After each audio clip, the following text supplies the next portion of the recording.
This podcast is part of the Big Heads Media Podcast Network. For more great podcasts, head over to bigheadsmedia.com. Previously on TV Tuners, Denver. Dear Lord, thank you for giving President Donald J. Trump 4 more glorious years. All the time we spent trusting the plan has finally paid off. The indictments have finally arrived.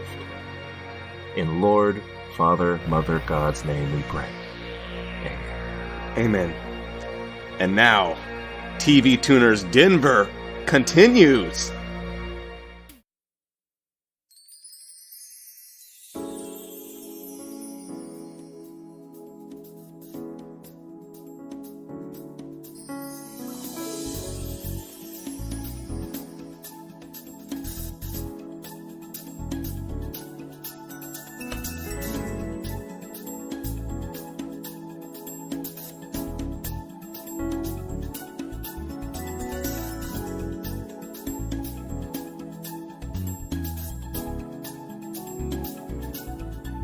Hi there, folks, and welcome to TV Tuners. It's a television podcast for the true fanatics. It's a weekly dive in the latest in TV news and reviews. That's right. I'm your host, Swanson.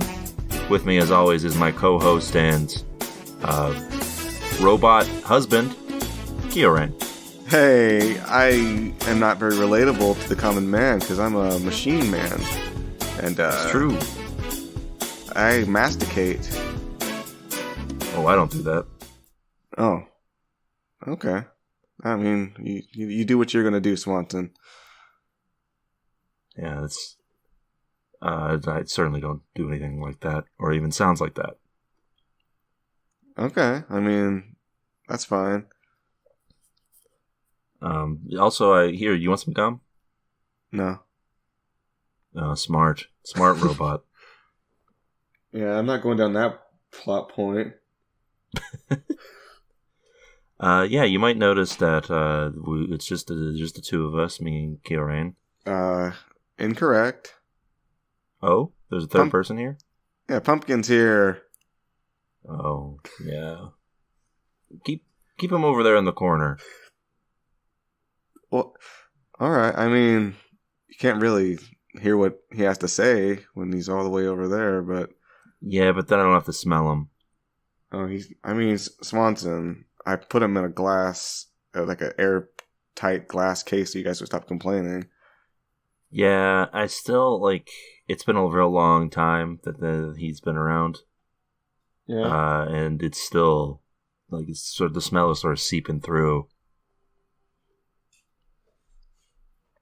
But I painted a fresh pumpkin on the outside of the glass. Pumpkin, I mean, you guys shouldn't be able to tell the difference at this point. At this point, Kio, I would have to ask, is it even the same pumpkin? If you've just painted a new one on the glass. Swanson, it's pumpkin. I mean, alright. But our normal third host, Stairmaster, is not here, vanished, without a trace.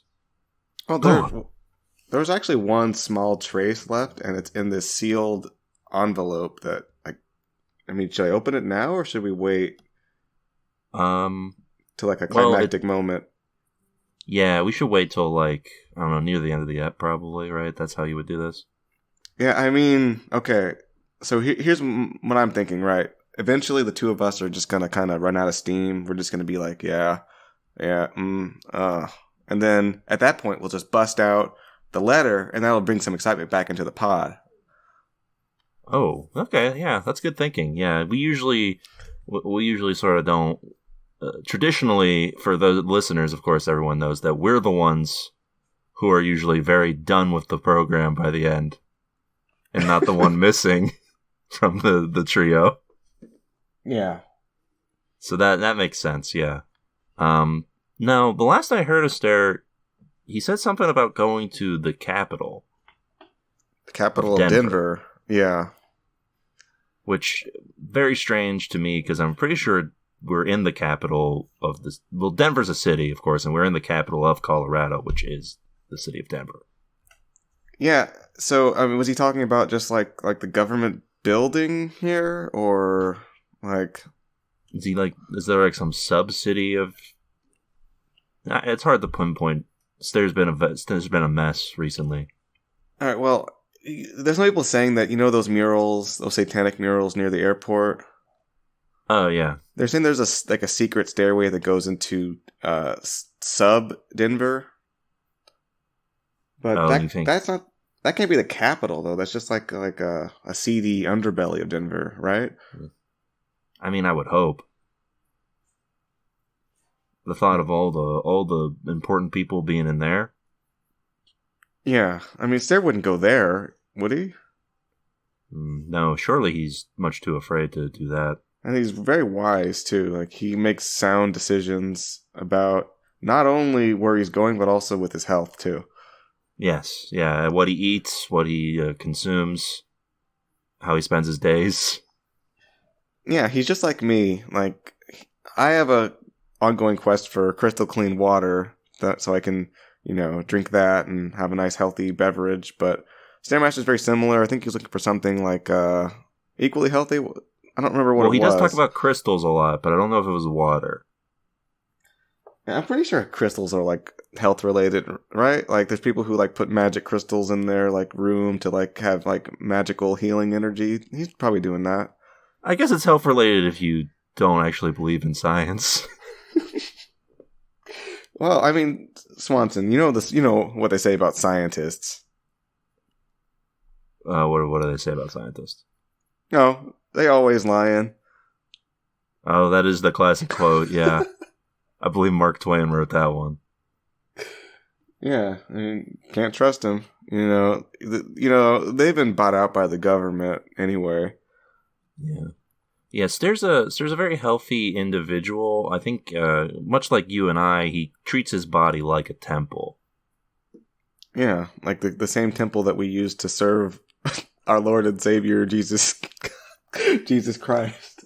That's right. Yeah, and he treats it as such, and therefore, he's very careful about what gets in and out. Yeah, so there's no way like he did anything that made him not feel well enough to be on the pod. Probably he's just probably busy doing some kind of mission related to this envelope that we've been left.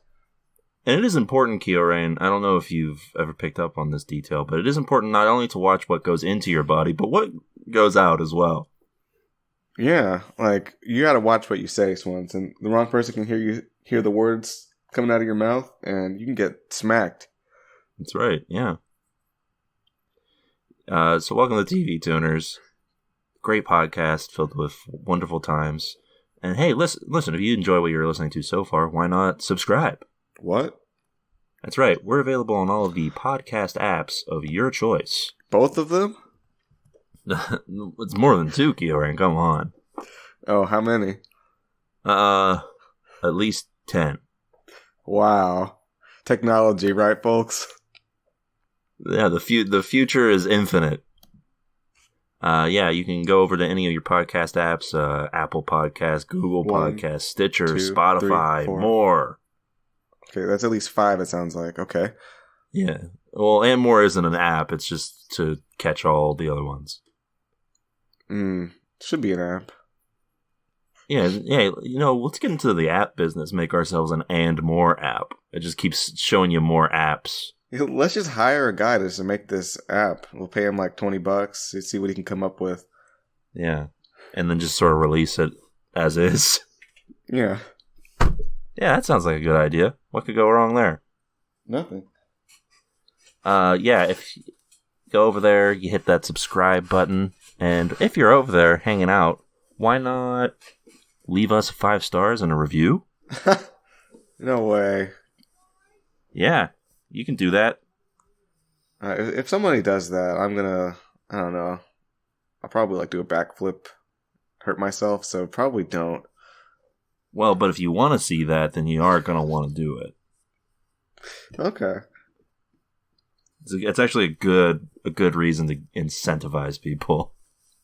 People like watching other people get hurt, even if it's like totally for real, actual pain being inflicted. Especially in that case. Yeah. So, yeah, go over there, do your thing. And listen, that's not the only place you can find us. No. No, you can find us on Twitter.com. That's right. At TV Tuners on Twitter is where you can find us. Where there's nothing but great TV content over there. Oh my god, we have so many interns on that account. Yeah, I think we've upped the number to 120 now. I think. Swanson, I don't want to alarm you, but Stairmaster, before he left, he initiated a new program. This one is called 100 Million Interns in 100 Days. Oh, that sounds okay. That sounds suspiciously like something else I've heard. Oh, yeah, and it seems like they might have an equal amount of effectiveness. Okay. Well, I have a lot of confidence that this is going to work out really well. Well, there's only one way to find out, and it'll be in approximately 100 days. Yeah, we'll see how many interns are on there and how many posts are on the account. And whether or not we've just been targeted as a bot at that point.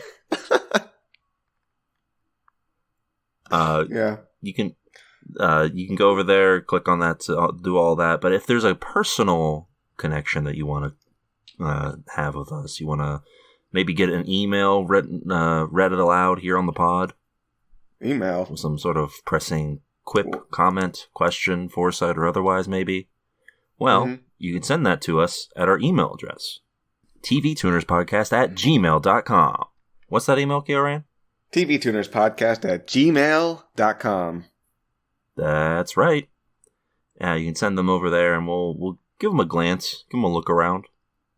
Yeah. Say, ooh, that's a good one. I think we'll read them aloud on the podcast, is what you just promised, Swanson. Yeah, we'll look at it first, of course. I'm just not going in blind.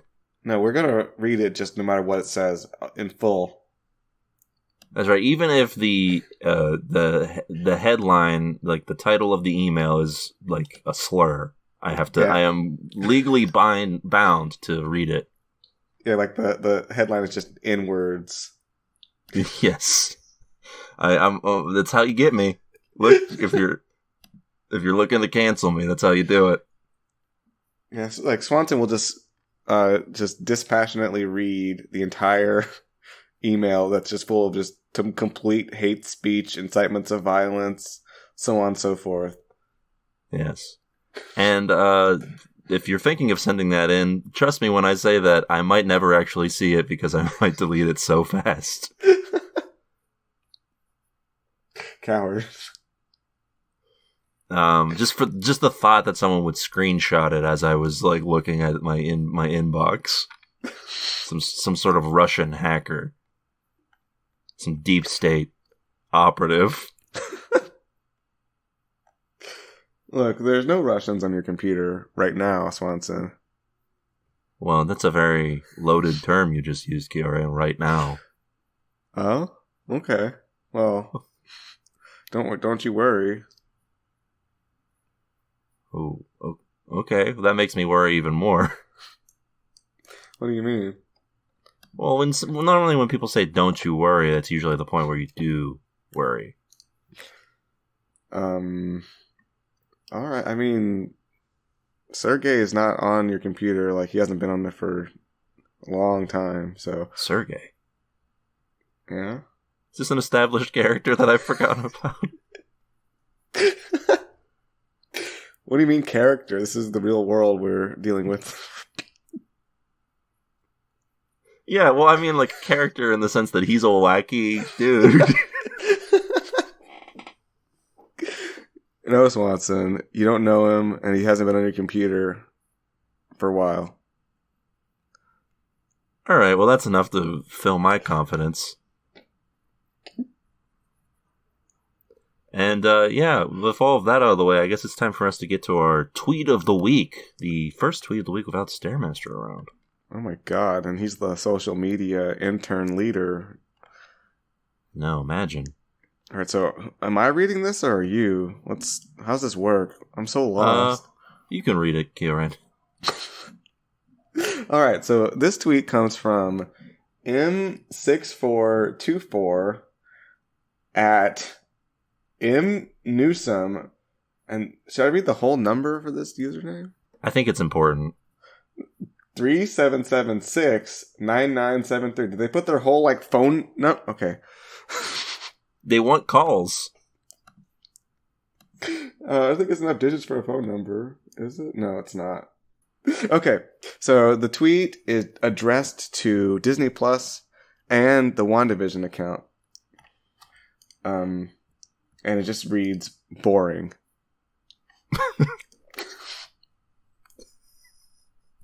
Yeah. So I feel like a lot has been added to the discussion here. I think this is a good, sort of well thought out, insightful piece of commentary on the show that we are covering this week. Yeah, I'm just wondering though, was this in response to the trailer they were responding to, or just like they watched the show and that was their full reaction to watching both episodes? That's true. The tweet in question is about the first 2 episodes of WandaVision are in streaming on Disney Plus, and there's a new one dropping. And they have an ad presented, which is from the 2nd episode, which is for Strucker brand watches. A reference to the leader of Hydra. Yeah, and it's like it's got the Hydra logo on it. It's not subtle at all. No. So it might just be the person saying that this ad in particular was a very boring part of the episode for him. Either way, though, this person does have a cat for their profile picture on Twitter, so that's Yeah, go ahead. That's a tune in. Oh, okay. I'm not sure if I'm going to tune in, mainly because I'm not sure that it's not just a cat. Are you saying that if there was a cat posting on Twitter calling shows boring, you wouldn't tune in? I guess I should tune in that case, yeah. It might just be a cat, because I feel like this is the type of username that a cat would have. Like just randomly pressing on the keyboard and maybe autocorrect, fix something to say Newsome. Yes. Exactly, yeah. And then I guess it just sort of managed to get boring out. Like, okay, let's be real about the emotions of cats. I think probably a large majority of the emotional reactions cats have to things is to think that they're boring, right? Yeah, very true. So, yeah, it could just be a cat. Either way, though, it's a fully tuning in on this bad boy here. Yeah, you've convinced me, Kioran. I'm tuning in on this. So that's a tune in. Congratulations, M. Newsome, all those numbers. I should really put my phone number in my Twitter username. Or my Twitter tag name. I don't know what you call it. Yeah, I feel like more people should just put their phone number in with their name. Just so people know who to call when they don't like a tweet. Yeah, I want some phone calls, folks. Just blow up my phone, especially while I'm trying to work or record the podcast. Yeah, likes and retweets are all well and good, but I just want a personal phone call that said, that sucked. Or, that was great. Yeah, I want to just have somebody debate whether or not, like, human rights should be a thing on my telephone rather than on Twitter. Yeah. Exactly. I want people to tell me why removing the Diet Coke button was bad. Well, actually, Swanson, Obama used that button to order tea, so come on. Oh, is that a true fact? Based on my cursory reading of the situation, yeah. So, I mean, that does pretty much sum up the 2 previous presidents pretty well. Is that one used it to order tea when in need, and the other used it to order Diet Coke when in need. Yeah. Both frivolous uses for a whole button, but one is slightly better than the other. Yeah. And, of course, as we know, President Biden doesn't put up with any of that malarkey, so he had the button moved post-haste. Yeah, I want to be in the room with him as he walks in there. He's just like, get this button out of here, Mac. Hey, listen, Mac, I don't like buttons. All right? Never liked them. Get rid of the buttons. Yeah, What's this button for? Oh, it brings you a Diet Coke. Out! Out! I don't drink that. I don't drink. Yeah, only thing Biden drinks is crystal clean water. that's the plot twist. Biden's hoarding all the crystal clean water, and he's getting it like in a pump directly from under the Oval Office desk, so he doesn't need a button. He just has a little faucet under there that he turns on. He puts his mouth under it. Yeah, he doesn't even get a glass. So, did we just make Joe Biden Immortan Joe from Mad Max Fury Road? I guess so. I'm thinking like a garden hose faucet, too. America, listen. We can all ride together. Shiny and chrome. Yeah.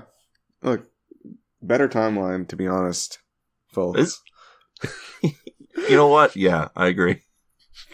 I was going to question it, but you're right. All right, well, that's been the tweet of the week.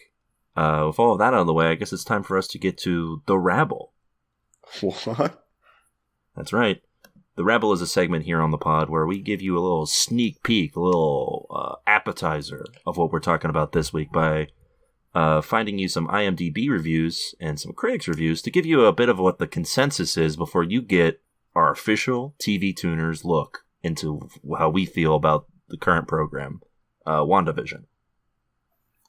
All right. Yeah, I think I'll just go ahead and go first. Of course, sure. Stairmaster's not here, so we've only got one IMDb review. And out of kind of taking a break from trying to find the craziest one on here, I just wanted to find one that would just kind of sum up what the general audience probably thinks about the show, except for the people who are super jazzed for the new episode, which, sure. So here we go. 4 out of 10. This one is titled Unnecessary. Because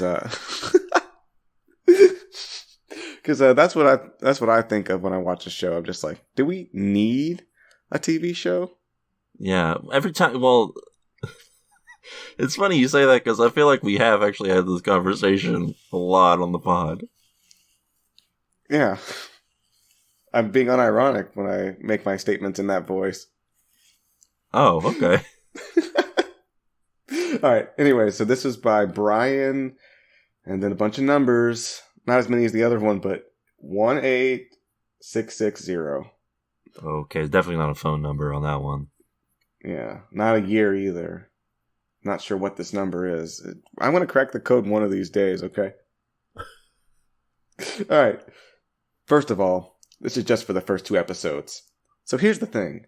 I see many reviews claiming those who rate it low don't get it.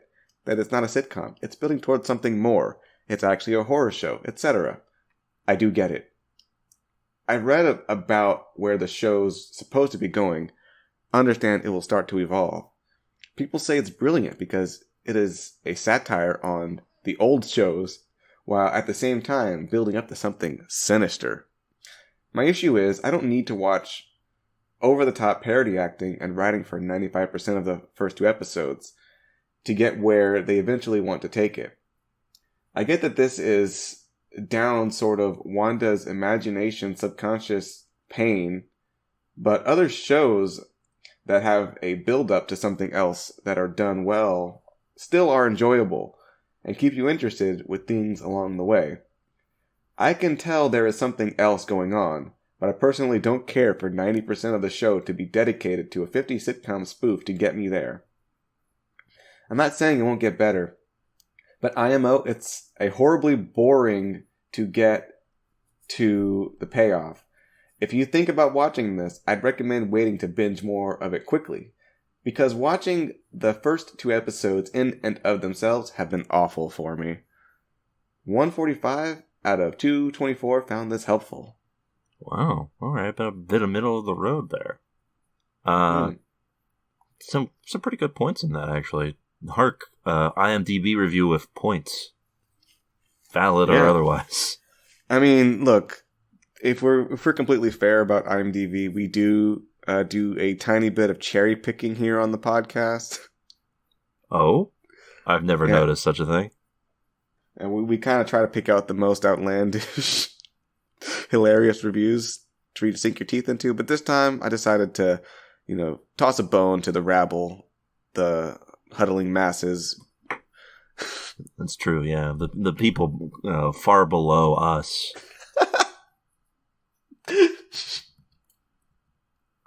Yeah. And now for some other people who are just slightly, they're above the IMDb people, but they are still below us, the critics. Oh, those people. This first one is a negative review, so you know it's from a critic. It's from Roxana Haddadi of RogerEbert.com. Once WandaVision starts recycling the same content in each episode, it becomes difficult to ignore that the show's primary interest is playing with form rather than propelling its story forward. So I'm guessing they've watched more than 2 episodes for this review. They must have, right? Because there's no way to call what we watched repetitive. Yeah. So that doesn't fill me with hope, necessarily, that we're reading that review, but... Yeah, that doesn't sound very good. But maybe this positive review will make me feel a little better about the show's prospects. Okay. This is from Alan Boone of Starburst, which is, I guess, a publication and not a tasty candy. That's a candy. Maybe he's, like, in the Starburst. They have a guy who, like he tastes a Starburst, and it's like the commercials where it's, like, somehow orgasmic or whatever, and then he watches the show at the highest possible peak of human pleasure. Oh, okay. Well, then it must be extra damning that he only gave this a 4 out of 5 when he's at the highest peak of pleasure. Okay. All good things come to those who wait, and the Marvel Universe has always been as much about character and story build as relentless fighting, and WandaVision shows that there's still more to be found in its almost bottomless bag. Okay, this person really thinks there's high prospects for it. This does sound like somebody speaking at the peak of human pleasure to me, Swanson. That's true. Yeah, very true. Or someone who's just really into, I guess, the Marvel Universe and what they're laying down. Yeah, they're laying down something. I mean, we'll get to it, I guess. Yeah. Things have been, I guess, laid down. It's just unknown what it is. Like, there's a shape on the floor, but I can't make it out. That might end up being true for WandaVision. We'll have to find out. Yeah, we'll see. Anyway, so that's it for this shortened edition of The Rabble. So let's move on to did you watch anything exciting this week, Kio? Yeah, I watched an episode of an anime program. What? No, impossible. Huh? What? Not Yeah. The new episode of Dr. Stone is now airing, and that's a fun show. I watched the first episode. It's pretty good. You could check that out if you want to, folks. I believe that was one of our possible picks when we watched Fire Force in 2019. Yeah, we thought about it. That would have been a good pick as well. You guys might have watched more of it. I don't know. Well, who knows with me. It's a show about like a book nerd. He's like a big nerd. He's like walking around doing science. Oh. People are all turned to stone. He's like, man, I'll solve it. So they call him Dr. Stone because there are people around him who are made of stone? Yeah, everyone's stone. Everyone? Like 99.9% of the world population, yeah. Oh, that's a problem. Probably more than 99.9, Swanson. It's like pretty much everybody. It's like him and like, I don't know, I'm going to guess a lady. There's a lady, there's a man, and there's some other people walking around. And they're like, whoa, this is a problem. You got to solve this, doctor. Yeah, and there's another guy, he's like, actually, don't solve this, doctor. Oh, I would have said, if I were the doctor, I would conclude that might be the guy who did it. No, he didn't do it, but he's like, this is an opportunity for me to be in charge of this new world, so don't solve it. Yeah, this week I watched sort of half paid attention to, I guess, but I did watch it technically. It was on the TV, and I did look at it. Okay. The first 2 seasons of Netflix program The Crown. How did you just glance at 2 entire seasons of a show? Explain. My girlfriend was watching it, and I was also watching it while looking at my phone and stuff in between. Okay, but it was not good enough to give your full attention to it, or... I eventually got... I wouldn't say I was engaged thoroughly in it, but I was eventually paying attention more than I wasn't. That's not a very ringing endorsement of this program. It's alright. Uh-huh. There's some good acting in it, I'll give it that. Okay, like, what failed to hook you on this program? I just don't think I care about the royal family. Oh, yeah, they're a bunch of nerds. Yeah, just not... I don't know if I'm... I think I was paying attention more in, like, season 1 because Winston Churchill's in there, and he's being played by, well, an actor, I guess. He is being played by an actor, confirmed. He's being played by, Nameson? Yes, for you. John Carroll Lynch. And he's doing a good performance there, and it's fun. So sometimes there's just one man on a show, and whenever he's on the screen, you're just like, hey, there's the man. Yeah, and in season 2, he's almost never there. So it's like, oh. Back to the phone. Also, it's not John Carroll Lynch. I don't know why I thought that. It's John Lithgow. Wow, that means nothing to me, Swanson. Yeah. Also, one of the characters is played by a former Doctor Who. So what you're telling me is sometimes you were like, wow, big square is interesting. But other times you're like, big square boring. Time for small square. Yeah, if you want to put it in like caveman terms. As I am wont to do. Mm-hmm. Yeah, pretty much. Yeah, so I would say the Crown is a light tune in, I guess. If you're interested in like royal family stuff or just like good British acting, then go give it a watch or so. Yeah, I didn't talk about Dr. Stone and whether there's a tune in specifically. Yeah, that's a tune in on the Dr. Stone anime. It is like educational, I guess. Like they talk about like science because he's a big nerd. So, but they do it in a fun way, so it's like pretty fun. I'm skeptical about this. Science and fun. Well, it's like woven into the plot because everyone got turned to stone, but they're like in the future too because he woke up from being in stone. Now he has to fix everything using his like superpower of science brain. Whoa, he's like a good version of Walter White. Yeah, and to this point, he's not produced any meth.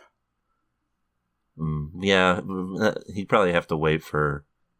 I mean, to be fair, Walter White would not produce any meth if he were seen as like some sort of figure who could solve the world's problem. Yeah, although the character this show would produce meth if he needed to. Yeah, see, well, and of course, as we all know, Walter White needed to. Yeah, it was not only a financial need, but also a moral and physical need. That's right. Listen, people were desperate, and he fulfilled the need for them. He wanted to give them that pure methamphetamine that they not only craved, but needed. Yes. And he did for a very actually short amount of time in comparison. Yeah, he made the world a better place. Yeah, it was a better place from where he left it, that's for sure. There's no way that everybody who was involved's lives were ruined. And there's no way that things probably just got worse after the events of the show. Definitely not.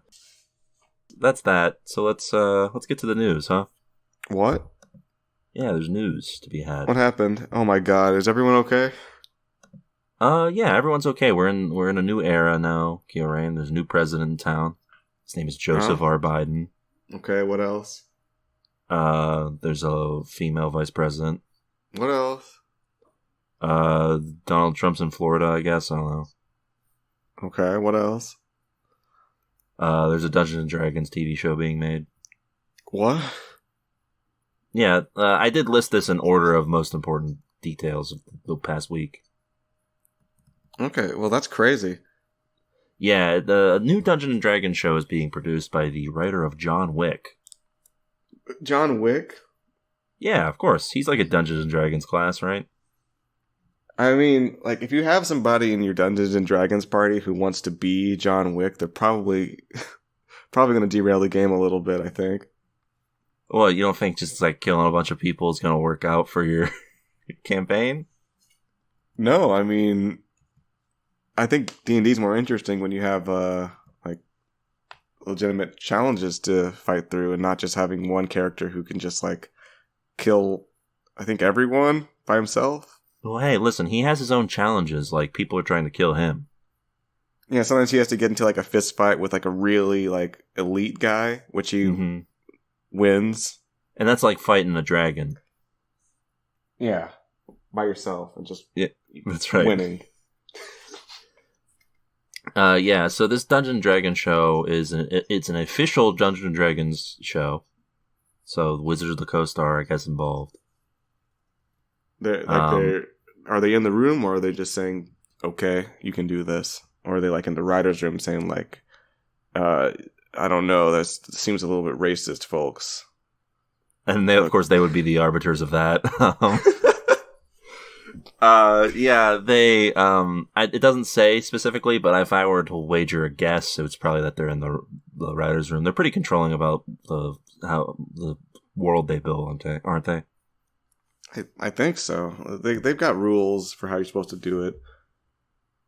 Yeah, I would assume that they're, like officially in there. I think the weirdest detail about this is that there's no description about what it contains, which is odd because there's a lot of like bits that you can just like as a whole, the world of D&D is just like a big nothing. Like there's just a bunch of little like other places that are interesting. Like, did they say what setting this would be in? No. So literally, they could just be anything. Basically saying this is a D&D show is just saying we're making a fantasy show. It could mean anything. It could mean that they're making a show where there's some wizards. Yeah, because, I mean, literally, D&D, like, the main, like, archetypes of, the game is just, like, every fantasy thing has them. Yeah. Like, you pick a bunch of, like, there's a bunch of different nations that represent different things, and you can just pick wherever you want to be. Yeah, so it's kind of hard to just be like, there are nations in D&D where, like, the one right they act like there's no, like, firearms, and then the nation right next to them has, like, a bunch of them. Yeah, that's what we call world building. That's right, and they love it. So I'm guessing this is going to be, if it's at all actually related to D&D, and not just like this is a wizard, and this dude's got a sword,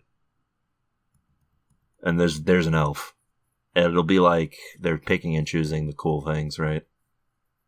I hope so. Anyway, there's not a whole lot to it in terms of what it's going to mean, but hopefully it involves like, I don't know, mind flayers with fireball spells or something. They should have like one guy who's in the team, and he's like really good at killing. Did we talk about John Wick already? I think we did. Yeah, and his name is Juan Jick. Oh, what? That's good. Yeah. Well, what class would he be though? What would like John Wick's D&D class be? Would it be like a ranger? Oh, because he loves dogs. Yeah, he he loves dogs, and he uses ranged weapons primarily. I guess so, yeah. But, except rangers like are kind of underpowered. So he's definitely a double class, right? He's like a ranger rogue. Would you just? I mean, I guess he is pretty good at like sneaking around sometimes if he needs to. Yeah, he's good at being like a sneak guy. Yeah, I don't know. Maybe like a fighter rogue.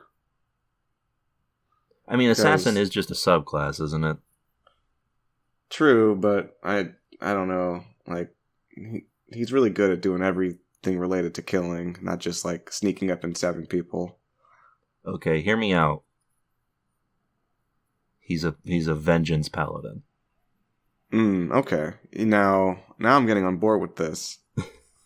And I guess he serves some sort of god that loves murder. Yeah. and I don't know, he's got some kind of special perk where he can use guns. Yeah, sure. All right, and you know what? I guess now what I'm saying is hire us. We're ready. Yeah, I'm already on the writing staff as of 2 seconds ago. I just got an email. Oh, wow.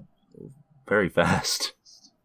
And Wizard of the Coast is also asking me to submit my homebrew as official D&D content. So there's going to be an official John Wick class added to the game. Whoa. And it's just going to be called John Wick? Yeah. Wow. All right. I feel like that's going to be used and abused pretty quickly. Well, it's going to make money for the company, and that's the most important thing. Very true. Outside of John Wick, there's another sort of war that's been raging on. And it's not the war between John Wick and all those assassins. I don't think so, Swanson. It's peaceful. We've got unity now. Well, but there's one place where unity has not yet reached, and that's the Cola Wars. The what wars? The Cola Wars. You know, Coke and Pepsi. That's still going on? Yeah, it's a Cold War because they're both put in the refrigerator. Okay. Yeah, see, I thought everybody had figured out that the perfect beverage really just to mix 50% Pepsi, 50% Coke, and that's just settled. Oh my god. Is that not the case? I feel like what you just described is like the code, like how you figure out how to like destroy the planet. Like it opens up like a pocket dimension that you just get sucked into. I was thinking maybe it was more so like a drink you give to somebody who's been like brainwashed, and it's like their passcode to make them go start killing. Yeah, so it's like an activation. Yeah, you drink this. Yeah, maybe. Okay, so the Cola Wars technically aren't a thing anymore.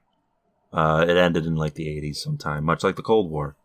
Yes, Coke and Pepsi haven't had a whole lot of competition lately, but it does seem they've agreed on one thing together this year. Okay. They will not be airing ads on the Super Bowl. Oh, that's a big mistake, Swanson. Yeah? You know who's going to swoop in and just take the market now? Dr. Pepper? No. RC Cola. Yeah, you're right. RC Cola is going to get in there. They're going to be like, listen, it's time for a new beverage. A slightly grosser beverage. I think it'll perform slightly worse in blind taste tests than the other two brands. If I were to guess, you wouldn't like it very much. Fun fact, apparently, Dr. Pepper is the company that makes RC Cola. So they have one successful soda there. Yeah. Looking down the list here, apparently Dr. Pepper also makes 7-Up, a drink that no one should drink in place of Sprite or Sierra Mist. Sundrop, which I guess is their like Mountain Dew type drink. Yeah, I've definitely not heard of that. And something called Squirt. Oh yeah, that's actually pretty good. That's a beverage I'm proud of drinking. I'd say, I'd go for Squirt. Yeah, you pull up to the bar, you say, bartender, give me your finest Squirt. It's unironically one of my favorite sodas, though. Just that name is a little bit unfortunate. Yeah, it is like I wonder what the pitch meeting was, where they're like, "All right, we've got this new beverage. It's a citrusy sort of deal. What should we call it? Squirt. Squirt, because when you squeeze like a grapefruit, it squirts everywhere." All right, noted. Do we have any other ideas? Jizz.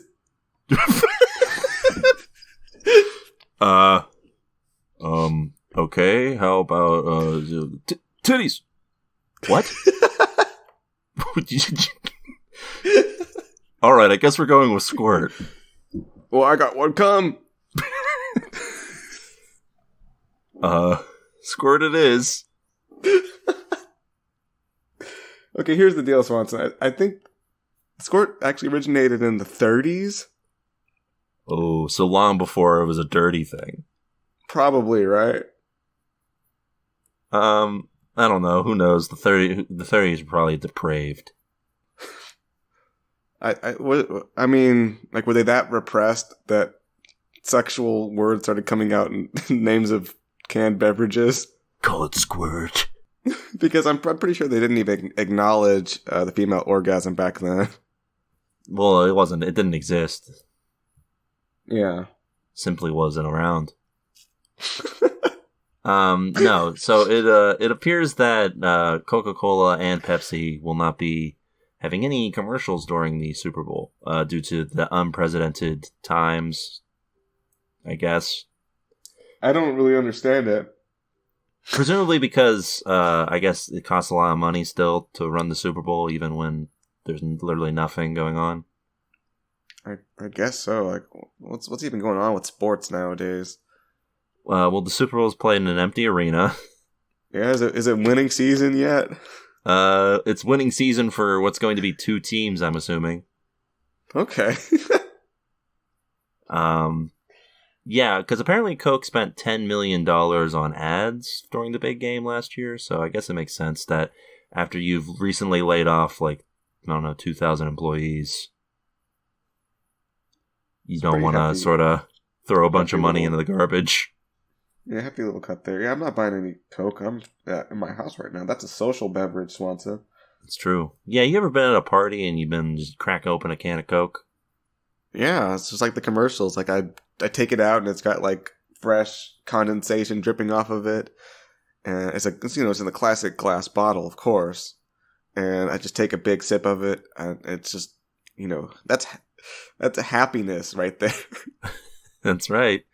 Yeah, if you give a Coke to a person in need, they no longer are in need. In fact. Yeah, don't you just love how the marketing just came to the point where they literally said their product is happiness? Yeah, it's that's good stuff. That's something you would see in like a movie, like for dystopia, and you'd think, "Oh, come on." They wouldn't do that. So yeah, there's a bit of an odd twist here though, because Pepsi did say that they won't be doing any ads during the game, but they are. The halftime show is called the Pepsi Super Bowl halftime show. Oh, they lied to us. That's an ad. That's an ad. That's what they call an ad, a good old fashioned ad. Also, there will be ads for Mountain Dew and various snacks from Frito-Lay, which are owned by PepsiCo. Swansea, your headline was just very deceptive, I think. Or perhaps the true deceptive ones are the devious folks at Pepsi. Like they put out a ad release, not ad release, but you know what I mean, like a press release saying that they're not going to be running any Pepsi ads, but it's just like secretly everything's still going to be their products, and they have a halftime show. That's right. Yeah, it's hard to tell what's going to happen next with this famous cola wars. Perhaps this will reignite the wars. Yeah, I mean, this is an outrage. They've lied. Yeah. Perhaps we can go back to like a period where, for some reason, in the 80s there were just all sorts of wars going on. There was the cola wars. They had the burger wars between McDonald's and Burger King. There was a lot of tension going on, and a lot of it was strictly centered around capitalism. Yeah, it's true. What a great time to be alive. So truly here at what is hopefully the end state of it, we should be back to those wars again. Yeah. Only now they're actual wars where corporations are fighting each other and destroying themselves. We're talking about with munitions, right? Sure. Munitions like burgers and like they're launching burgers at one another. I mean, like, we're talking missiles and guns here. Yeah, missiles made out of French fries and like Coca-Cola cans. Yeah, Swanson, you're making this deeply dark situation we're about to plunge into comical and hilarious, which I appreciate. I mean, well, there'll be one chain that is using live ammunition, and it is Wendy's. Okay, yeah, that's true. They should get like a lady to like dress up as Wendy and use the gun and shoot. Oh, Yeah, that sounds like a good idea. Sign me up. That could be a movie. Wendy, this summer. She's out for vengeance. They've killed her father, and now she's out for vengeance. I think unironically, that would be like a really good marketing push. Although I don't know how much. Make a fake movie trailer about Wendy like killing Ronald McDonald and the Burger King. Yeah. Like get a hot woman to play Wendy. Yeah, and of course you never mention them by name. You just have her be like, "Your time's done, clown." Yeah, exactly. Yeah, someone's gonna steal this idea. I think it may have already happened, and we're just stealing it from our subconscious. I don't know. Yeah, true. Anyway, yeah. So only time will tell whether or not my bold prediction for the end of capitalism comes true. That's it for the news, Kioran. So let's get to a segment near and dear to everybody's hearts. It's Trailer Blazers. Hit the theme. Hit the theme. Stairmaster. Hit the theme, Pumpkin. Oh my god, that was really good, Pumpkin. Thank you. Yeah, great theme that was definitely there. Yeah, welcome to Trailer Blazers, where we talk about the latest and greatest in trailers. It's never really the greatest, is it? I don't think there's a such thing as a good trailer. Yeah, I feel like there was maybe a period in time, probably before when we started doing the podcast, where trailers were like not, I don't know, whatever trailers currently are, where they just seem to be giving away the show to you. Yeah, just either giving away the show or just looking like something you've already watched at least a dozen times already. Yeah. Also, every trailer now also has to have a little mini trailer before it, so that when you're watching on social media, you don't just skip past it. Yeah. Swanson, do you think that our collective attention spans really has just completely deteriorated? Well, if you're listening to this podcast, I sure hope not. I mean, this is for the true fanatics, people, the patricians out there. I guess you're right. Yeah, probably. I've got a very high image of our listeners. I'm thinking like fireplace, robe. Yeah, they're sitting down to listen to our chats. Yeah, and they've got like an antique radio that's like it's not really antique radio. It's like looks like one, but it's got Bluetooth hook up to their phone. Mm-hmm. Yeah, and they're finished listening to the latest Joe Rogan, so they put us on. Yeah, exactly. Yeah, so we watched the interesting concept, CBS's new show that's coming soon, Clarice. Mm-hmm. And this looks like a mystery show that I've already watched the first episode of and didn't care to watch any more of. Yeah, they don't really do a whole lot to make this feel special, huh? Absolutely not. This feels like the most generic thing. The only reason that it at all sticks out is because it involves the lead character from Silence of the Lambs. Oh? Yeah, Clarice Sterling, maybe. Okay, yes, having not known what her name is, I wouldn't have had any clue about that. Because, yeah. There's a character not mentioned in this or shown that's probably important, right? Yeah, oddly enough, the trailer makes zero mention of, the whole, like, important person from Silence of the Lambs outside of the main character, Hannibal Lecter. That's... Why would they do that for their trailer? Like... I don't know. There's ample mentions of a character who died in the movie, Buffalo Bill. Uh-huh. But there's zero mentions of the guy who was still alive at the end, Hannibal Lecter. So, luckily for our listeners and you, Kioran, I do have an answer to this question. Okay. It turns out that the rights to Hannibal and all of the other things that relate back to him, like Will Graham and all that, and Jack Crawford, aren't owned by CBS. they're not owned by CBS, or they are? They're not, so they can't mention them Oh, at all. okay. They only own the rights to Silence of the Lambs, except for the Hannibal Lecter. What? Why would they make this show? You know, I ask myself this question about a lot of things, and I think this is the most appropriate use of that question. Because I don't know. Why would you think this is a good idea? I'm trying to think of another example where this could apply, and just like just try to think of a show you've watched or a movie that's concluded that had room for a sequel, but you could only take one of the characters.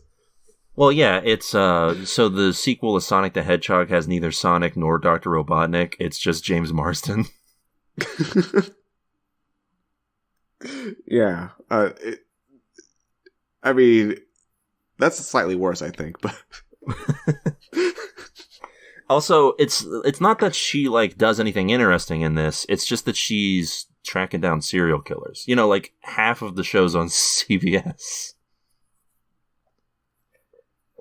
Yeah, I like the whole thing about tracking down a serial killer is slightly overplayed on TV now. I think there's like a few million of those already. There are more of those than there have ever been serial killers. Yeah.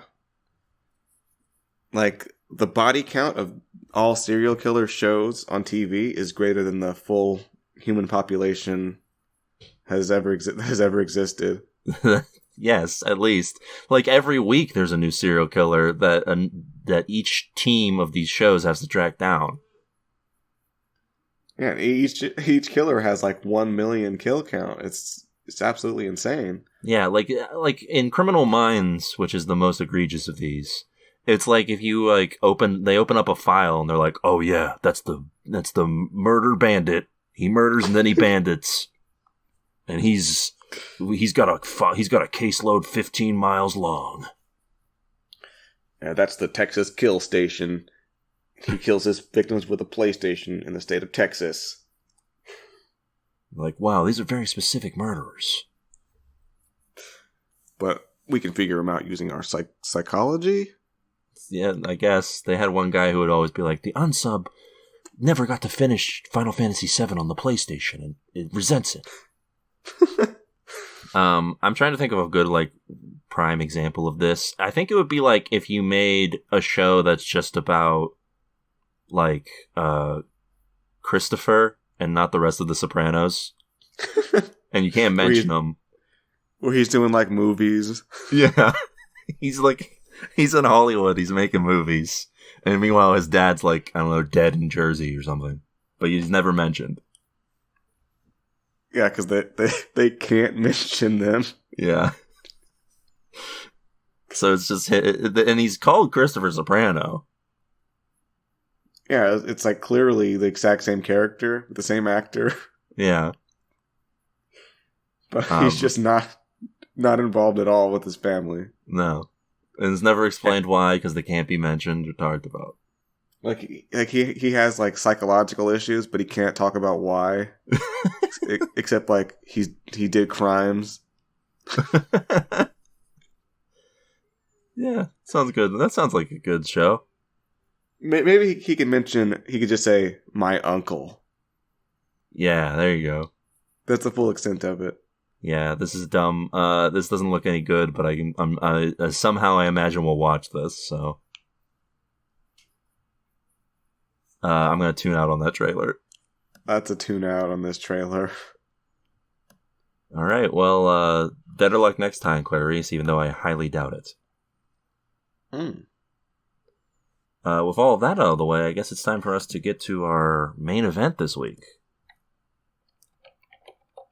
We watched a show, and now we're going to talk about it. No way. Yeah. The first in a long series of Disney Plus Marvel TV shows, WandaVision finds Wanda Maximoff and Vision, after the events of Avengers Endgame, living a seemingly idyllic suburban life in the town of Westview. trying to conceal their powers. But as they begin to realize exactly what the situation unfolds, we see them through the lens of television. WandaVision is available on Disney Plus and is a show. This is a weird one, folks. Yeah, did WandaVision keep you in a land of dreams, or did it wake you up to reality? So you're saying is this hashtag red pill or hashtag blue pill? Oh, yeah, I guess so. I don't know which one's good and bad, folks. Well, both characters are red in terms of their power set. So I guess red pill's good. Okay. Yeah. Swanson's officially a red pillar. Yeah. Red pill approved. He's dispensing those red pills, telling you that racism's good. Agreed. Wow. Can't believe I got him on tape. Take him down, boys. Okay, yeah, so the show literally opens up as just like it's like an old-timey, like, what decade was this? Sitcom?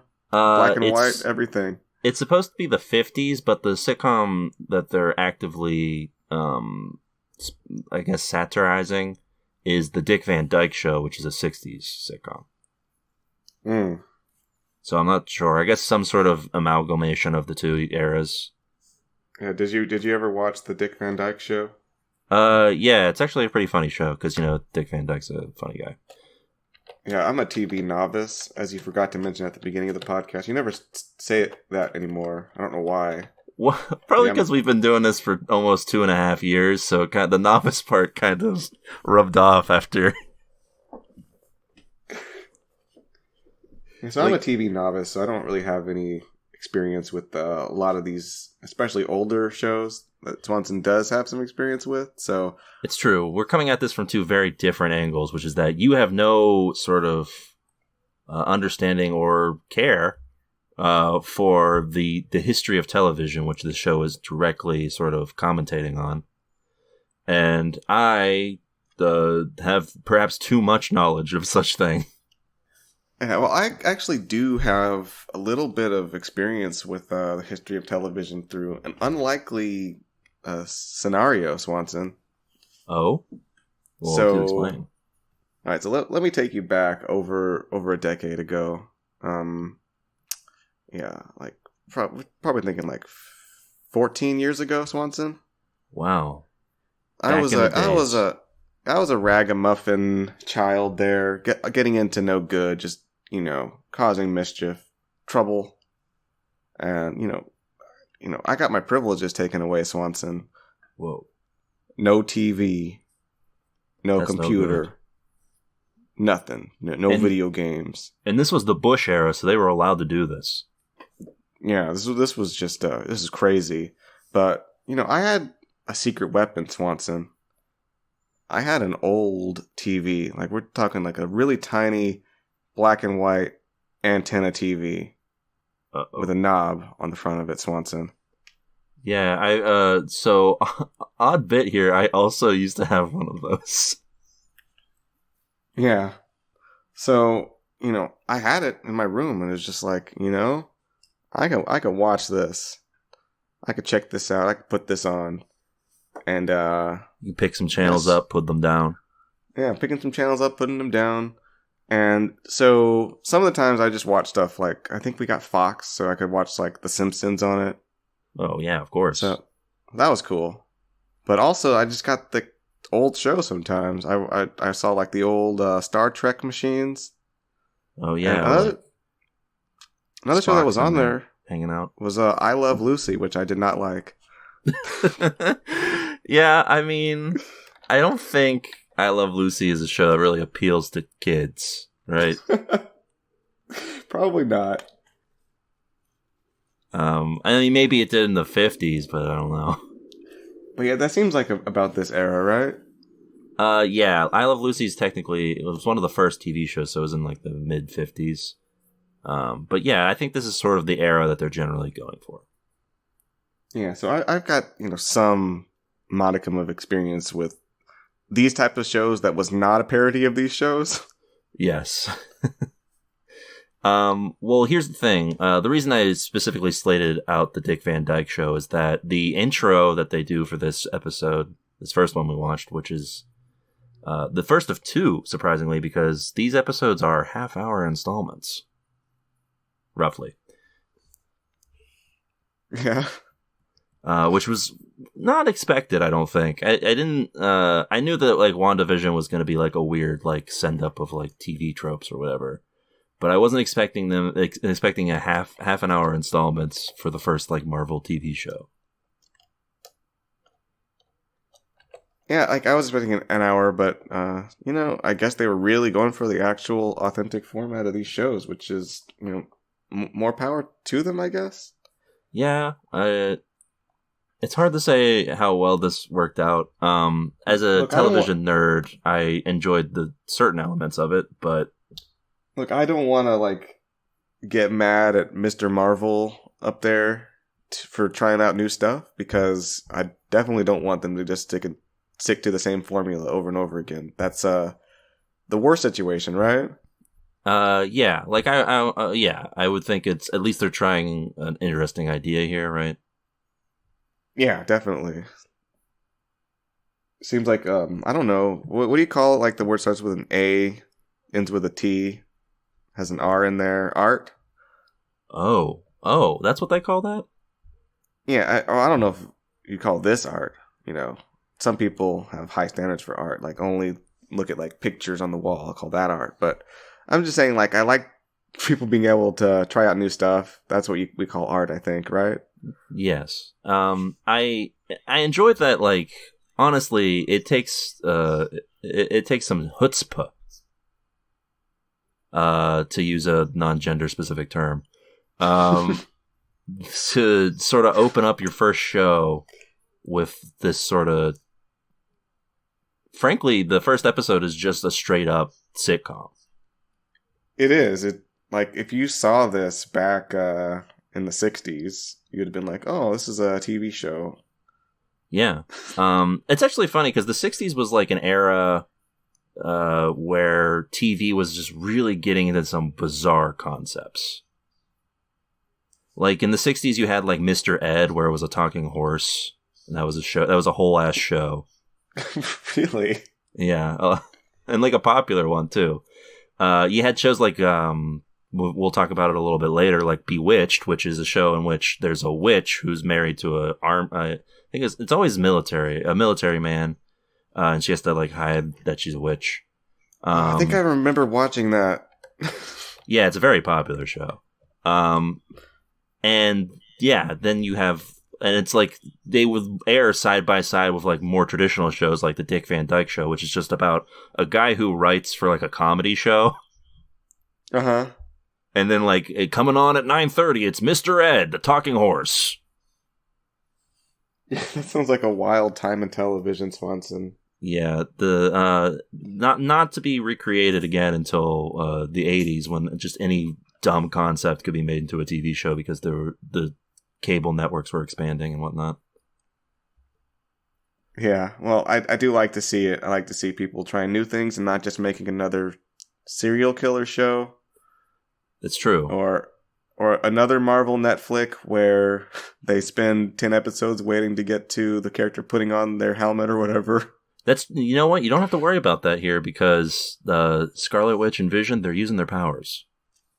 If they're using their powers and they're doing it in like a comical sitcom-y way that, explains what they're all about in the first 10 seconds of the show. Yeah. Now, let's get right. Let me cut right to the heart of this here, Kio. Did either of these episodes make you laugh, though? I got a chuckle here and there. Yeah. I'm going to sort of bear my hand a little bit here. I think the second episode was actually funny, and the first episode was merely just like this is a nice idea. The first episode, it bored me. I was really resonating with that tweet of the week that just said boring with the first episode. Yeah. And I think because yeah, go ahead. It really was just a sitcom that I would not watch. Yes. From that era. About two quirky characters with an interesting premise, but that didn't do anything with it. And that's the thing. That first episode, it feels like it's doing a lot of the heavy lifting in terms of like trying to make you understand what the setting is like of where they're at, what situation they might be in. And just slightly telling you something's off right. with the setting. It also uses one of the most cliched sitcom pairings, which is that the boss has to come to dinner. Yeah, like that's something I've definitely seen in various different things across the decades. And the second episode has like a slightly it's still a cliche, I think, of like the talent show type of deal, but it's not like as stock straight from a sitcom plot. Yeah, and they had some novel ideas in the second episode, and also the performances did kind of carry it too. Yeah, I want to give a shout out to both the leads here because they're doing a good job of playing just slightly off versions of themselves, of the characters. I mean, yeah, and when we say slightly off version of Vision, I don't know what that means. It's true. Vision's just like a robot dude in most of the movies, right? So it's like I feel like both these characters don't really have character outside of this show. Yeah, that's the thing about the Marvel Cinematic Universe is that the characters, like, I mean, most of them don't get much characterization. Yeah, unless you're in like a headline, unless you're the headline character in a movie, you're not getting a whole lot. Yeah, so characters like Vision and Scarlet Witch, no. Just nothing there. So I guess a lot of this is just being carried by their sort of performance and our knowledge that, spoilers for Endgame, Vision is in fact dead. Yeah. Rest in peace. Yeah. They play a lot, in the first episode, I think more than the second, they play around a lot with the fact that Vision is, you're supposed to have remembered that Vision is in fact dead and should not be here. Yeah. As I watched this, I was like, Did Vision die at the end of the movie or what? I don't remember. But I knew something was off, right? Yeah, he was full dead. I believe his head got crushed and everything. Yeah. Man, they really did Vision dirty in those films. Yeah, that wasn't great. I'll tell you that much. Like, I know a little bit more about the Marvel universe than I let on, Swanson. Oh. I know Vision's supposed to be he's supposed to be pretty strong, but they just squashed him at every opportunity. Yeah, it was no good. Maybe he'll come back and be super powerful now. Who knows? Maybe that's what this is all leading to. It better. So to get into the episodes proper here, as much as I guess we can, because they are just standard sitcom stuff. There's not a whole lot to them. The first episode is straight up a. So the reason I mentioned Dick Van Dyke Show, the intro is a send up on the Dick Van Dyke Show. In the original opening of Dick Van Dyke Show, usually goes over the little ottoman that's in his living room, he topples over it and does a pratfall. And in this, Vision just sort of phases through it. Yeah, that went over my head, Swanson. This show is really in your wheelhouse, isn't it? It is, because they also recreate the exact sets from the show. The kitchen and the living room are just the exact shot, at least from the looks of it, exact lookalikes of the sets from that one. Huh, that's pretty cool. So yeah, what follows is kind of just a typical sitcom plot here, complete with forgetting the anniversary. Yes, only it turns out, yeah. And it's with egregious laugh track included. Yeah. So yeah, Vision is an android and Wanda's a witch, and they're trying to blend into society. Vision has a human job where he can't figure out what they're doing, which is a fun gag. Oh, I had a question, Swanson. What did they ever do with Scarlet Witch in canon? Is she a mutant or what? They didn't have the rights to that yet, so I think they just called Did her... they retcon it? Not yet. When they got the rights? Not There's yet. a lot of theories going around, if we want to get into all that stuff, that this is going to be the way of introducing mutants into the Marvel Universe. Oh, that seems sloppy to me. Yeah. Well, this is... listen, if we want to get into the weeds here, this is sort of a tie-in to the next Doctor Strange movie as well, because Scarlet Witch is going to be in that. Okay, alright. This is I don't like that for some reason. Yeah, it's not all... Listen, that's the problem with being part of a monolithic company. You gotta push something with your everything. It's the Mandalorian Season 2 problem. Everything is set up for something else. That's the problem with trying to produce art when your only goal is profit. Yeah, the profit always gets in the way. Yeah. So yeah, Vision can't figure out what his job is, but he does figure out that his boss is coming over for dinner. Uh-oh. And this is back in the 50s/60s, where a boss could just sort of decide to ruin your entire livelihood if you didn't have a good enough dinner prepared for him. Yeah. So yeah, there's a misunderstanding where Wanda thinks this is a typical anniversary, but Vision has found out that it's his boss, so they both have different ideas here, you see. Yeah, so the house is all set up for a romantic anniversary dinner. Yeah, and she comes out in like a romantic get-up, and they have to flounder around trying to explain it. Yeah, it's very sitcom, folks. It's just it's a sitcom right there. There's a bit where Wanda has to prepare a 3-course meal using her powers and trying to make sure that no one figures out that she's doing it. It doesn't go well, but she makes food for them. That's like breakfast dish, I guess. It was the dinner breakfast he turned down at the beginning because, as he repeats a lot, he does not eat food. Yes, that's true. He doesn't eat because he's a robot. There's a bunch of little details in here. Apparently, I didn't pick up on many. But there is a bit here where it starts to the facade starts to like break. And what is probably the creepiest moment of the first episode. Where the boss starts choking? Yes, it becomes like a David Lynch film. They're at the dinner table eating, and the boss starts choking, and as he's choking, his wife is just like nervously laughing. All right, Swanson, where do I know this wife from? Just tell me. That 70s Show? Okay, there we go. All right. She's the mom on That 70s Show. Okay, yeah, okay. Thank you. Me. So yeah, this sort of situation gets sparked from the boss asking them questions of like, where are you from? How did you get here? When did you get married? And they don't have answers. And they can't seem to think of how it happened. And the camera like breaks out of the sitcom format to like get into like tight like close-ups of everyone's face as the man's choking to death. It's very unsettling. He's just choking for like a long time. Like he'd be dead. Yeah.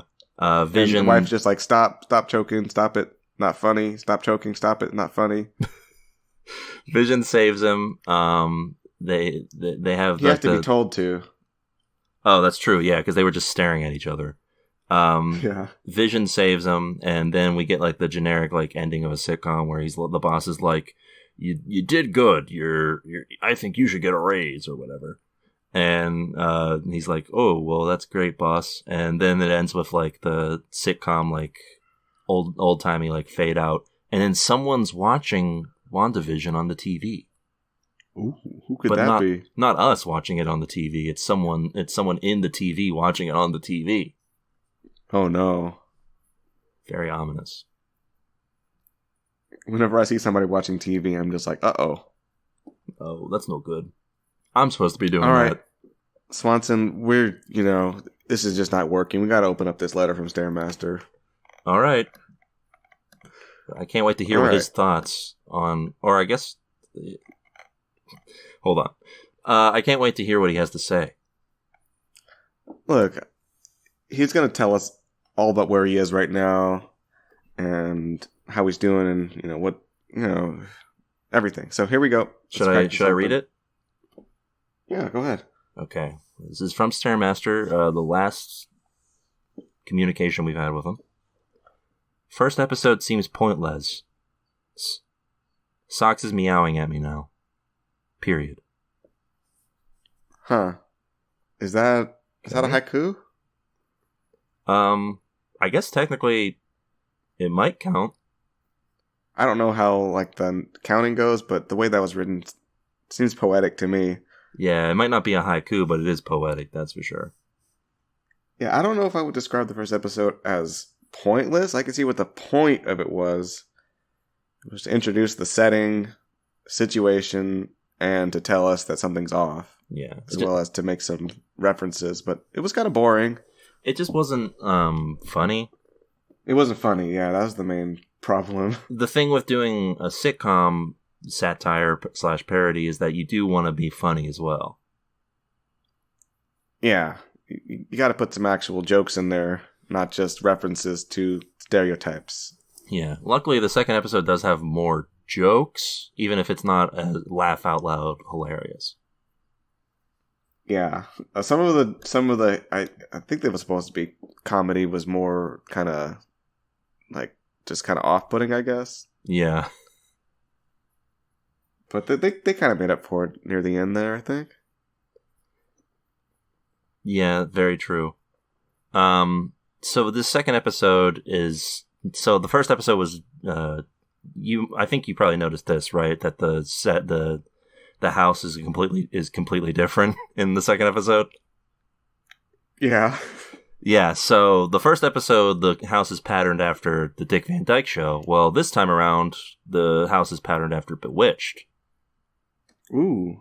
Okay, another house I don't recognize, but knew it was a little different. Yeah, the opening is also patterned after Bewitched. Because they had a nice little animated opening. Okay, now I'm getting it. Also kind of a nice tie-in there since, the Wanda is a witch. So I feel like you kind of had to do this show.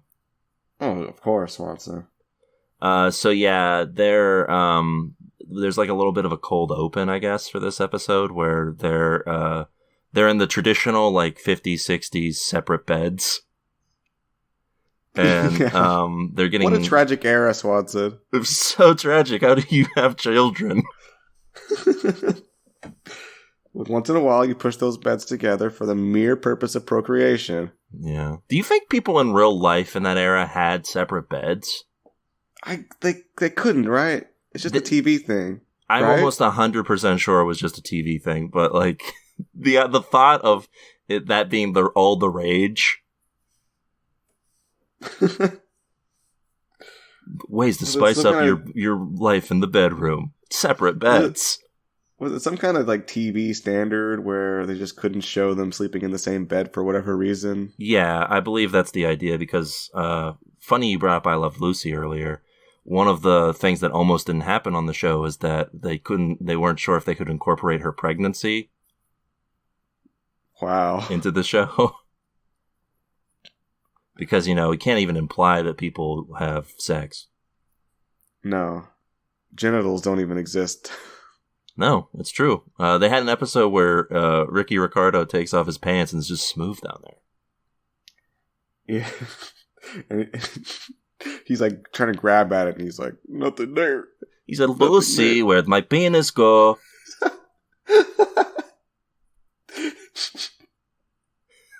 Anyway, do you think their exaggerated voices was another reason why you didn't like that show?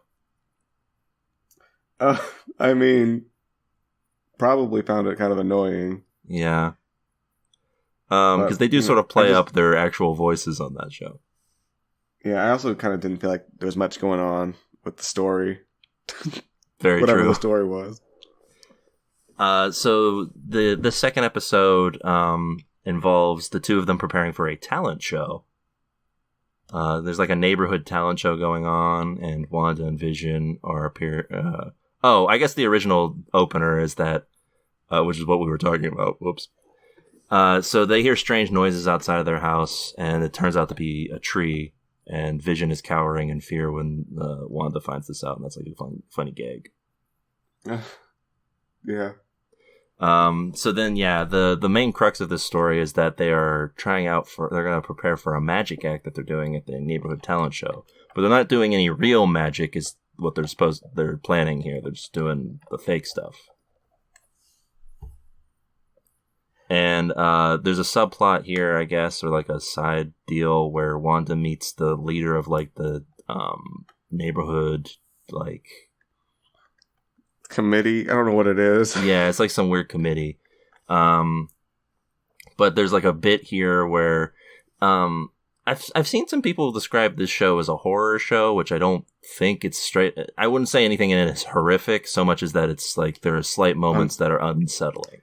It's a little unsettling. It's a little mysterious, but it's not a horror show. No. Yeah. Unless in a few episodes from now things just get like wild, then I'm gonna just assume it's not a horror show. Vision, meanwhile, wants to check up on what the neighborhood watch is all about because he's worried after hearing those noises outside. Yeah. So there's a bit here where Wanda notices a yellow and red toy helicopter that's landed in her, which is strange. It's the only color we see it in all so far on the episodes. Yeah, I found that just kind of, I don't know what, I know it's Iron Man, but I don't know what that could possibly mean, and I'm not that curious either. I'm just kind of like, oh, Iron Man, yeah, that's a thing. Yeah, I don't know. I mean, I guess Iron Man is the one who created Vision, so. Sure, but I think, does she not know that? I don't know. Who knows what it could mean. There's also numerous times she hears a voice on the radio asking her about her whereabouts. Yeah, I don't know what their mental state is, really. They don't really expand on it, and it's just kind of supposed to be mysterious, I guess, but we don't know if they know anything about their past at all, really. Yeah, who knows what sort of deal they're in. They could be in purgatory for all we know. Something to think about. Something to consider. Yes. So there's a bit here where this is one of the two scenes that I really enjoyed here, which is Vision at the neighborhood watch meeting. He goes in there and he has a meeting. He just sort of inserts himself into it. And there's a bit here where he's trying to act as human as possible, and he's just, I guess he's not joking, but they take everything he says as a joke. He outs somebody as a communist. That made me actually laugh. Where he just says that the person is a commie, and everyone pauses for a second and looks around, and then they all laugh. And also, I want to mention that the Vision canonically does jerk off. Yes. And also he canonically has genitals. Yeah. So. Which, I think one of the interns was curious about that. The answer is yes. Yeah. Yeah, if anyone was wondering, it's true. Vision can fuck.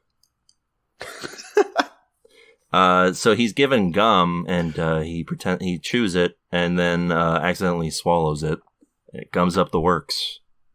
Okay, so taking a quick step back here, I'm a little bit curious about the world they've concocted here. Is this like is this set in the 50s or not? I think it's I think the first show is the 50s, and I think they're moving through decades. Okay, because they got black people kind of hanging out here. Yeah, so I think that's supposed to be the sign that they're moving into the 60s, right? I guess. Did they move forward a decade from episode 1 to 2? That's what Wikipedia seems to be telling me. Okay, that makes a lot more sense. I mean, I don't know if they'd be that well integrated already, but yeah. Also, the camera work is more dynamic here and less rigid, which is true for the 60s. Okay, yeah. Because there's a lot more shots of, like, there's a lot less just, like, this is clearly one camera focused in one set. There's a lot of, like, shots on people's faces and stuff. Yeah, so it's a different environment for sure, and they're just kind of just going with it, like nothing happened. Nope, it's totally fine. Nothing is wrong with these people. Nope. So we get a bit Yeah, here. you're talking about the gum, right? That's right. Yeah, Vision eats this gum. So it comes.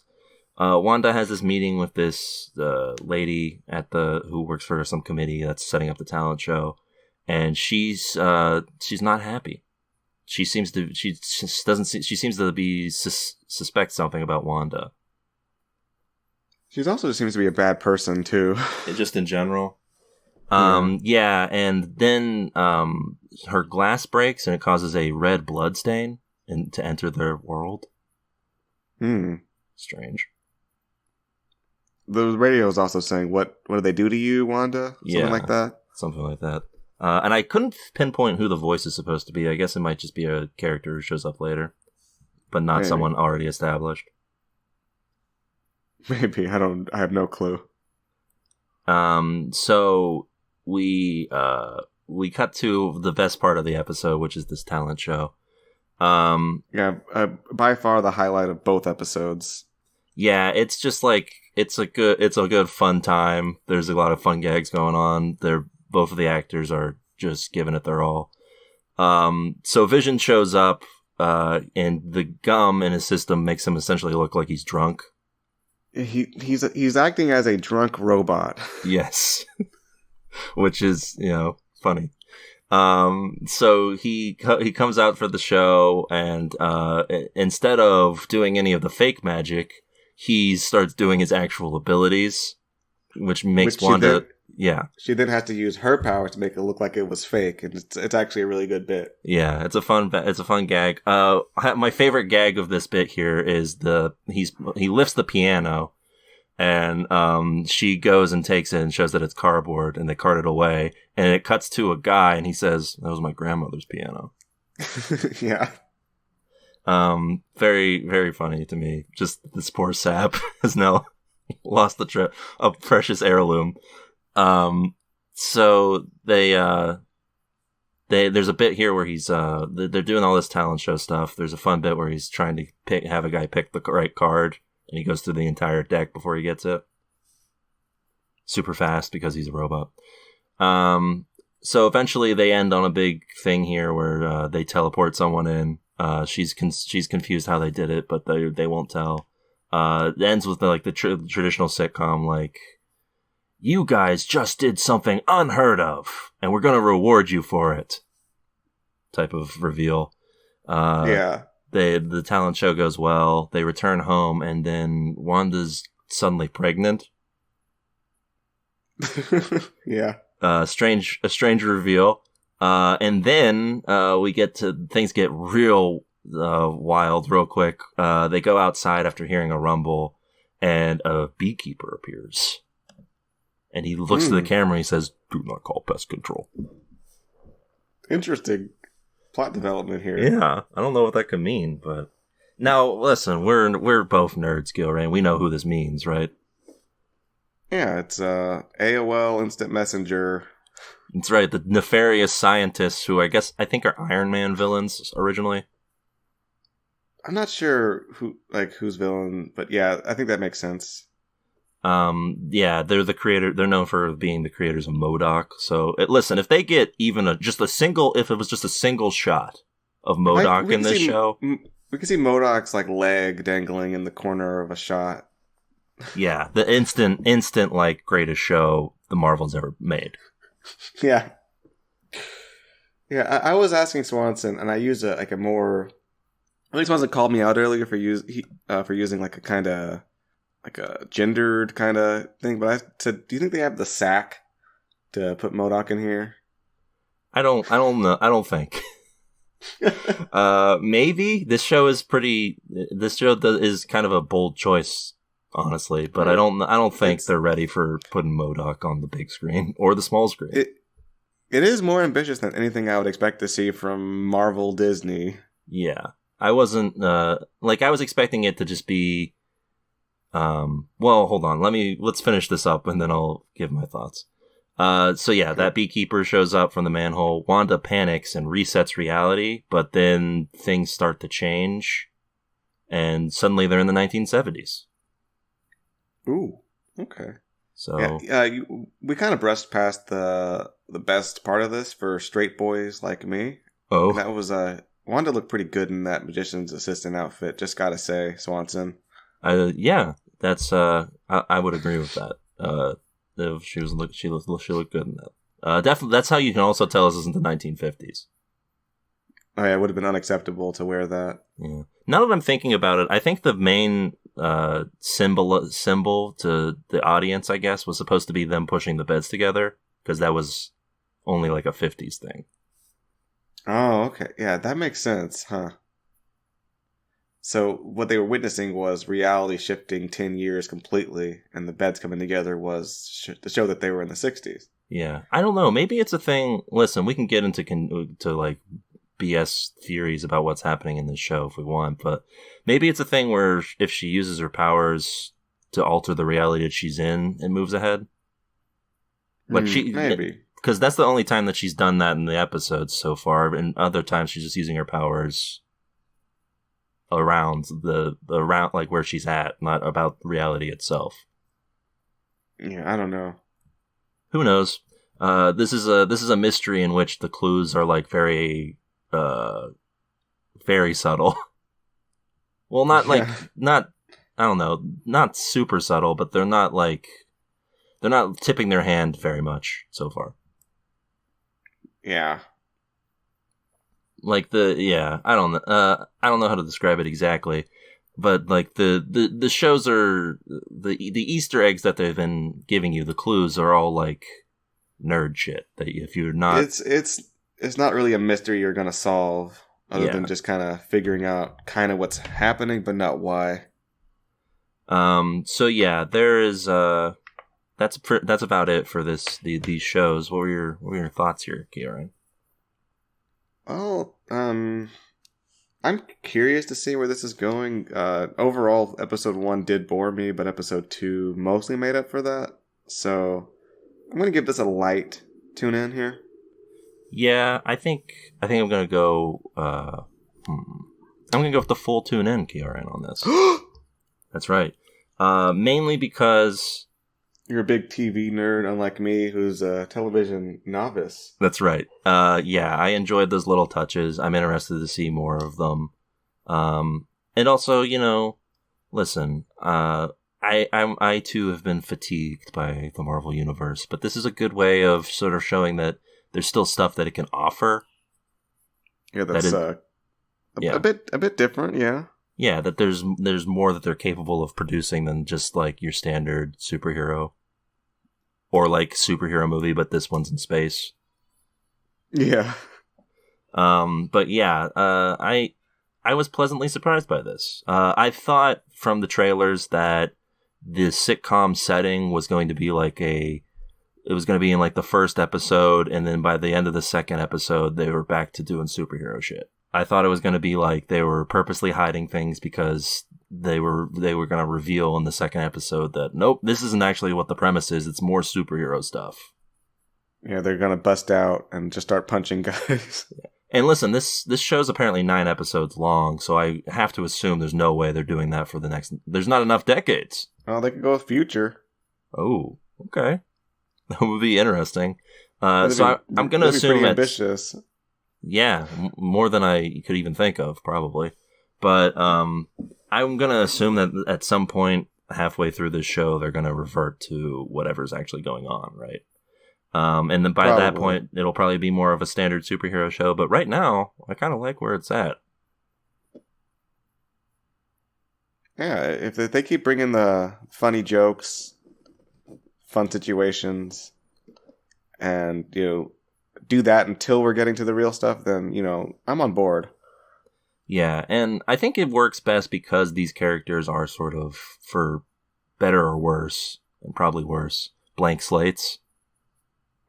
Yeah, I mean, Vision was pretty much honestly a gag character already in the movies. Yeah. So yeah, they had him wearing like a sweater. Yeah, he loved those turtlenecks. Yeah.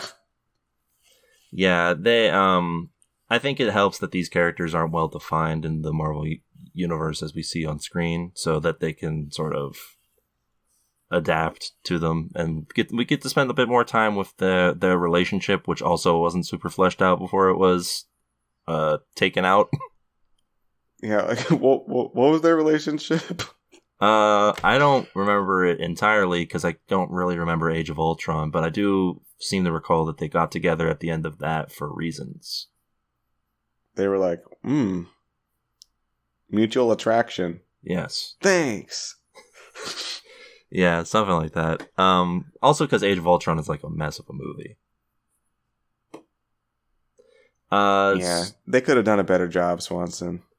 Yeah, that's about half of the movies you could say that about.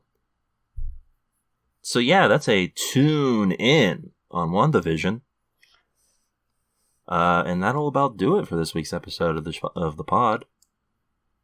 But hey, listen, this isn't the only content you get from us every week. What? That's right. We have a new bonus mini-series that we started called Podcast The Origin, which is us going through the Gundam The Origin OVA series.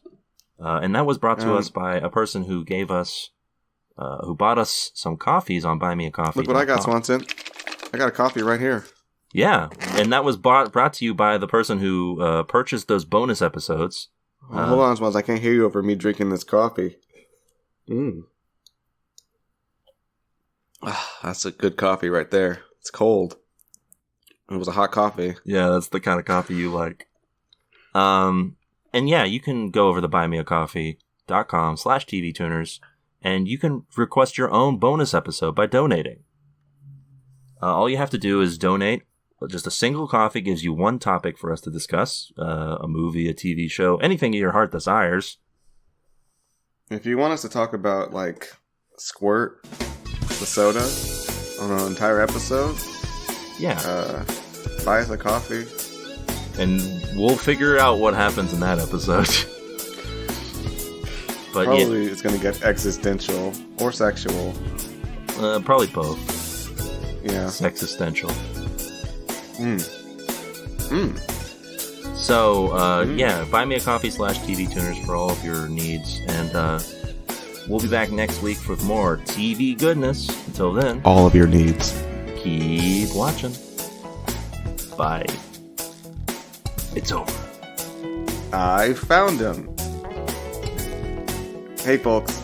Time for the TV Tuners Denver Fact of the Week. Did you know that Pumpkin is Stairmaster's brother?